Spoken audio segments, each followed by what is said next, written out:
Wondering how to use the Lumbi L1 wearable breast pump? Then stick around, as in this video I am going to walk you through the Lumbi settings, how to assemble it, and how to use the Lumbi L1 wearable breast pump. So let's get started and take a look at the components that make up this wearable breast pump. So to start with, I'm just going to dismantle it. It is quite simple in terms of parts. You only have the 5 components, which I absolutely love. You have your pump motor. Now this is the brains and operation center of your pump. You can see on here that there's an LED screen as well as your control buttons. I will go into depth in this shortly. You have your diaphragm, you have a duckbill valve, you have your collection container, and finally you have your flange. So how does this all go back together? Firstly, you're going to want to take the diaphragm that simply inserts at the top here. Make sure that you firmly place it around. See, you can see that I don't have that quite on the lip. So make sure that you have this nice and secure. It's all flat along the surface. Really important, if your seals are not firmly and securely in place, then you will get leaks. Next, you're going to want to take your duckbill valve that just simply slots on to the part down the bottom. You just firmly push that into place. Again, give it a little tug to make sure that it is in place. Then you're going to want to take your flange and attach it to your collection container. There is a little notch up here that is for your pouring spout, so line that up, and then you are going to want to push your flange tunnel into place. You may have to just lift it up like I did just then and get it firmly in place.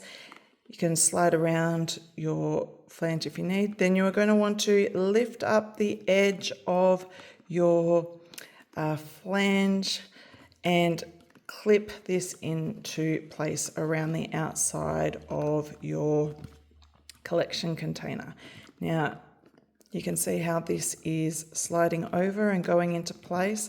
Again, you want to make sure that you have a really nice firm seal and that this is fully in place. You may hear it clip. Firmly press down around the outside to make sure any parts that they're all in place. Now once that is done, take your pump motor and pop it on the top nice and firmly, and that should clip into place. So that is your assembled pump. Now we want to turn it on and make sure that it is working. Now it should automatically turn on. You will see here the battery. Now you can see that I have a low battery on this. It also automatically goes into your timer mode after a few seconds. So on here you have your power button. That is a simply push on, push off. There is no pause. You have your plus and minus. Now these are for adjusting your suction levels. So this goes up to 9 levels and you can adjust it based on your comfort and output to find which is the best setting for you. And then you have your M, which is for your modes. Now there are 3 modes. You start on your stimulation, which, if you can hear, are short, quick suctions. Now this is for initiating your letdown, and then you can swap over to your expression, which are the longer drawn out suctions. Now these are for drawing out your breast milk, or you can do a combination of both, which is the stimulation and expression. So the short suctions of the stimulation and the longer suctions of the expression mode, and it will do a mix of these. Now, which one should you choose? You start on the stimulation for around 2 minutes until your letdown comes in. Once your letdown has come in, then swap over to either the expression or the mix. Now, which one will depend on your output and what feels comfortable to you. There is no right or wrong answer. It's just how your body responds to the pump.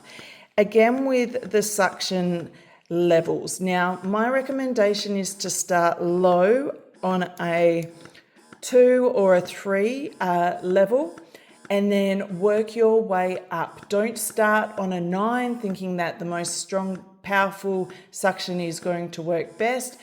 It may be extremely uncomfortable for you, and when you're uncomfortable and not relaxed, your output is going to be less. So find something that is comfortable and gives you a good output. It's all about balance. So when you are ready to pump, first you are going to want to make sure that you have the correct flange tunnel size. Now, this is a 24 flange. You then have your flange tunnels that you can simply slide in to reduce the tunnel size if you need. So I recommend that you measure your nipple size. Why? If it is too large or too small, it can cause damage to your nipple either through rubbing or drawing in your areola. So it is really important to have the correct flange size. So if the 24 millimeter is too large, you can reduce the flange tunnel size with your inserts. If the 24 is too small, then you will need to look for a larger size or potentially a different pump if you can't find a 28 millimeter flange. Okay, so we have our correct flange size. Pretend my hand is your nipple. You are going to want to align your nipple centrally in the flange tunnel, nice and straight, and then secure your pump with a pumping bra. Now you want to have this firmly in place. You don't want it moving and jiggling all over the show.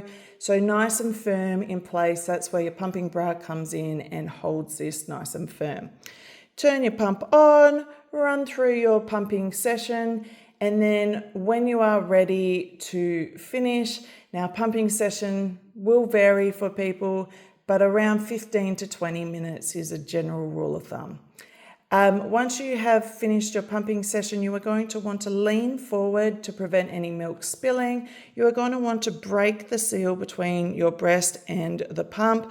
So you simply slide your finger or thumb in and break the seal and then lean forward. Once you are done, you are going to want to remove your pump motor, and then you can use the pouring spout to pour into your storage container. Once that is done, then you simply pull your pump apart and wash and sterilize as required. You do not need to wash your pump motor. You can wipe it down with a dry cloth if needed. Otherwise, I recommend popping this on charge when it's not in use. It will last for around 5 to 6 20-minute pumping sessions, so you don't need to charge it after every session, but just keep in mind when you've got a low battery, it won't start. One thing I also didn't mention is after 30 minutes, it will also automatically turn your pump off. So if you have this scenario, don't be alarmed. It is an inbuilt function of your pump motor. Okay, if you have any questions, then please feel free to ask and I will do my very best to answer them. I hope this video helps. Thanks.